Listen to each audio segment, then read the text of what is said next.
ఈరోజు ఈ ప్రభుత్వానిది. అదేవిధంగా కాంగ్రెస్ వస్తే కరెంట్ ఉండదు, కాంగ్రెస్ వస్తే రైతులకి కరెంటు కష్టాలన్నారు. ఉచిత కరెంట్ ఎవరే కనిపెట్టింది? ఈ దేశంలో ఎవరికన్నా రైతులకు ఉచిత కరెంట్ ఇవ్వాలన్న ఆలోచన వచ్చిందా? ఆనాడు డాక్టర్ వైఎస్ రాజశేఖర రెడ్డి చేవెళ్ల నుంచి ఇచ్చాపురం వరకు పాదయాత్ర చేసినప్పుడు తెలంగాణ రైతాంగం అందరూ కాలిపోతున్న మోటార్లు, పేలిపోతున్న ట్రాన్స్ఫార్మర్లు చూపించి మా రైతుల కన్నీళ్లు తీరవాలే, తెలంగాణ వ్యవసాయం మొత్తం కరెంటు మోటార్ల మీద ఆధారపడ్డ వ్యవసాయం అంటే కాంగ్రెస్ పార్టీ ఎన్నికల మేనిఫెస్టోలో పెట్టి ఉచిత కరెంటుని దేశంలో కనిపెట్టిందే కాంగ్రెస్ పార్టీ. ఉచిత కరెంటు కాంగ్రెస్ పార్టీ పేటెంట్. ఏ సన్నాసన్న ఉచిత కరెంటు మాది అన్నాడంటే మా అక్కలు చీపురు కట్ట మలిపి కొడతారు. ఆ ఎల్ల చాలా మంది అన్నారు ఉచిత కరెంట్ అంటే బట్టలు ఆరేసుకోవాల్సి వస్తుందని.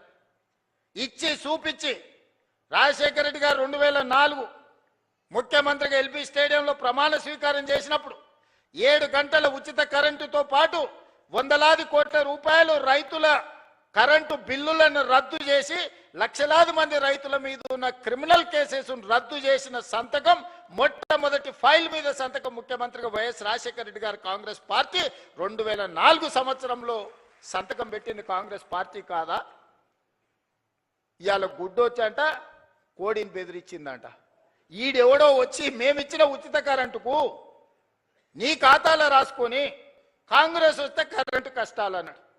ఆ ఉచిత రైతు కరెంటుకు ప్రతి నెల మా బట్టి విక్రమార్క గారు ఆర్థిక మంత్రి ఆయనే, విద్యుత్ శాఖ మంత్రి ఆయనే, ఎడమ చేత్తో ఇస్తుండు, కుడి చేత్తో తీసుకుంటూ నెలకు 1000 కోట్ల రూపాయలు ఇవాళ రైతులకు ఉచిత కరెంటు మీద 30,000 కోట్ల రూపాయలు 30 నెలల బట్టి విక్రమార్క గారు ఉచిత 24 గంటల ఉచిత విద్యుత్ కోసం రైతుల కోసం 30,000 కోట్ల రూపాయలు ఈనాటికి మనం ఖర్చు పెట్టినాం.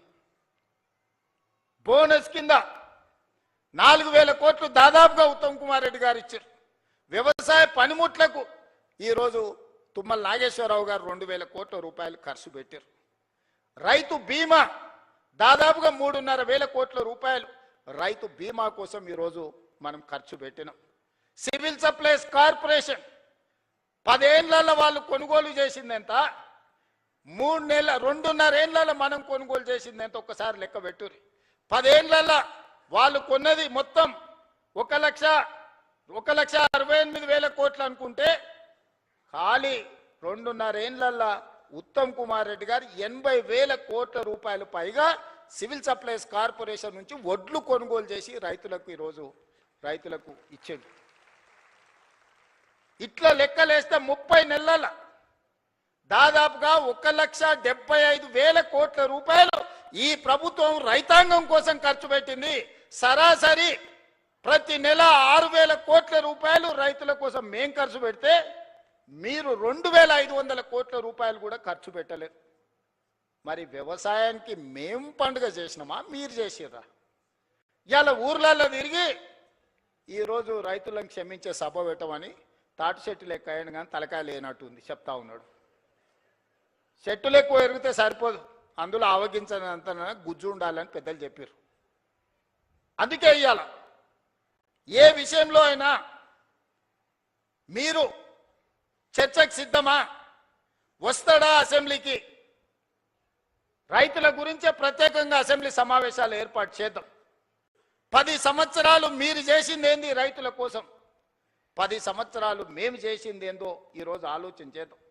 సాగునీటి ప్రాజెక్టులు కాళేశ్వరం పేరు మీద గోదావరి నదీ జలాలతోని ఉత్తర తెలంగాణను సస్యశ్యామలం చేస్తా, రంగారెడ్డి జిల్లా వరకు తీసుకొస్తని 1,50,000 కోట్ల రూపాయల అంచనాతోని గోదావరి నదీ జలాల మీద కాళేశ్వరానికే 1,02,000 కోట్ల రూపాయలు కాంట్రాక్టర్లకు చెల్లిస్తే 3 ఏళ్ల కాళేశ్వరం కట్టుడు, 3 ఏళ్ల కాళేశ్వరం కూలుడు మీరే కడుతురి, మీరే కూలగొడుతురి.